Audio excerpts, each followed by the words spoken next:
Good morning student.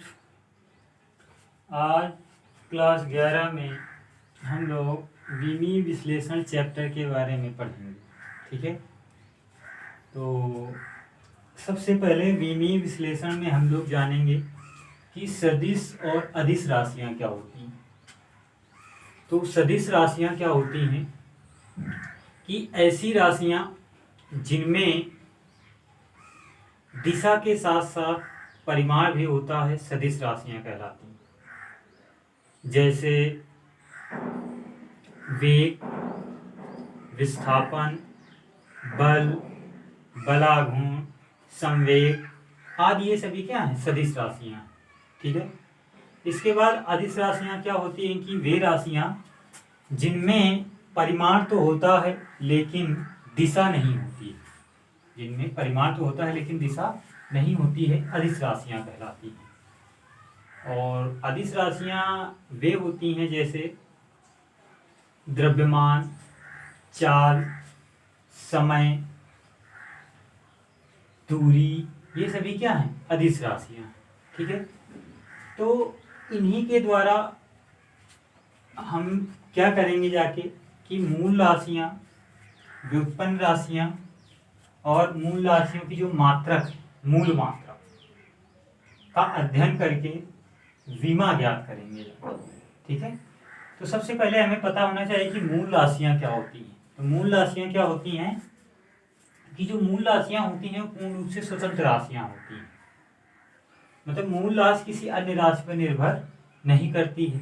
मूल राशियां जो होती हैं वो 7 होती हैं। तो उन मूल राशियों के बारे में सबसे पहले जानेंगे और उनका मात्रक और उनकी विमा के बारे में जानेंगे क्या होता है। तो जो मूल राशियां होती हैं, मूल राशियां, ठीक है, तो मूल राशियां 7 मूल राशियां होती हैं। पहली मूल राशि जो होती है, इधर राशि डाल लेंगे, ठीक, इधर उसका मात्रक और इधर उसकी विमा। ठीक है, तो पहली मूल राशि जो होती है वो होती है लंबाई। ठीक है, और लंबाई का जो मात्रक होता है वो होता है मीटर। और लंबाई का जो विमा होती है वो एल से प्रदर्शित करते हैं, कैपिटल एल से रखते हैं हमेशा, और बड़े ब्रैकेट के अंदर रखते हैं विमा। इसे एक्टिव मास बोलते हैं, सक्रिय द्रव्यमान। ठीक है, दूसरी जो मूल राशि होती है वो होती है द्रव्यमान, जिसका मात्रक होता है किलोग्राम। ठीक है, और द्रव्यमान को एम, मॉस, एम से प्रदर्शित करते हैं, इसकी विमा होती है एम। इसको भी बड़े ब्रैकेट के अंदर ही रखेंगे। और तीसरी मूल राशि होती है हमारी समय। समय, और समय का मात्रक होता है सेकंड। और इसकी जो विमा होती है वो होती है टी। ठीक है, इसके बाद चौथी जो मूल राशि होती है वो होती है ताप। और ताप का मात्रक जो होता है वो केल्विन होता है, केल्विन। ठीक है, और इसको जो विमा के रूप में लिखते हैं ताप को, वो थीटा से प्रदर्शित करते हैं। ठीक है, और पांचवी जो मूल राशि होती है, पांचवी मूल राशि वो होती है वैद्युत धारा।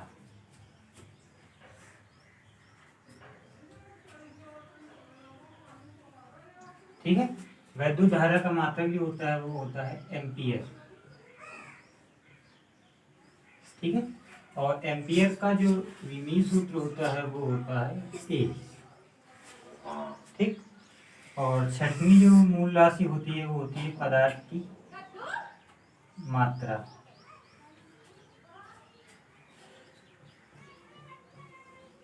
पदार्थ की मात्रा, और इसका मात्रक जो होता है वो होता है मोल। ठीक है, मोल।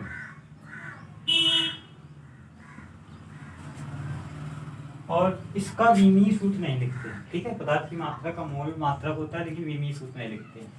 इसी प्रकार ज्योत तीव्रता होती है सातवीं मूल राशि, ज्योत तीव्रता। और ज्योत तीव्रता का जो मात्रक होता है वो कैंडिला होता है, कैंडिला CD, ठीक है। इसकी भी विमा नहीं लिखते हैं, ठीक है। तो ये हमारी 7 मूल राशियां होती हैं। लंबाई मीटर L से, द्रव्यमान किलोग्राम M से, समय सेकंड T से, ताप केल्विन थीटा, वैद्युत धारा एम्पियर A से, पदार्थ की मात्रा मोल और ज्योत तीव्रता कैंडिला। इन विमाओं के आधार पर ही हम विमा ज्ञात करेंगे, ठीक है। ओके, अब देखो विमा कैसे निकालेंगे। सबसे पहले जाने कि विमाएं क्या होती हैं।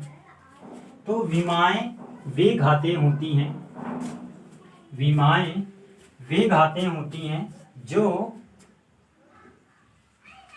उस राशि के मात्रक को व्यक्त करने के लिए मूल मात्रकों पर चढ़ाते हैं, ठीक है। विमाएं वे घातें होती हैं जो उस राशि के मात्रक को व्यक्त करने के लिए मूल मात्रकों पर चढ़ाती हैं। जैसे लंबाई को L से, द्रव्यमान को M से, समय को T से, वैद्युत धारा को A से और ताप को थीटा से करेंगे जाके, ठीक है। तो एग्जाम्पल के तौर पर अगर हम विमा निकालना चाहें तो देखो किस तरीके से निकालेंगे। मान लो हमें क्षेत्रफल की निकालना है, फर्स्ट विमा जो है मान लेते हैं क्षेत्रफल की निकालना है, ठीक है। तो क्षेत्रफल का फार्मूला जो होता है, क्षेत्रफल का वो होता है लंबाई गुणे चौड़ाई, ठीक। अब हमें क्षेत्रफल की विमा निकालनी है। तो लंबाई जो है वो मीटर में मापते हैं, चौड़ाई को भी मीटर में मापते हैं। तो लंबाई को मीटर में और चौड़ाई को भी मीटर में, तो लंबाई मीटर में तो उसकी विमा क्या होती है, तो दोनों क्या आ जाएंगी, यल इसकी आएगी और इंटू में यल इसकी भी आ जाएगी, ठीक है। इसको हम क्या लिख सकते हैं, यल स्क्वायर, ठीक है। तो क्षेत्रफल की जो विमा होगी वो क्या आ जाएगी, यल स्क्वायर आ जाएगी। इसी प्रकार अगर हम आयतन की निकालते हैं, दूसरे नंबर आयतन की, तो आयतन का जो फार्मूला होता है वो होता है लंबाई गुणे चौड़ाई और गुणे ऊंचाई, ठीक।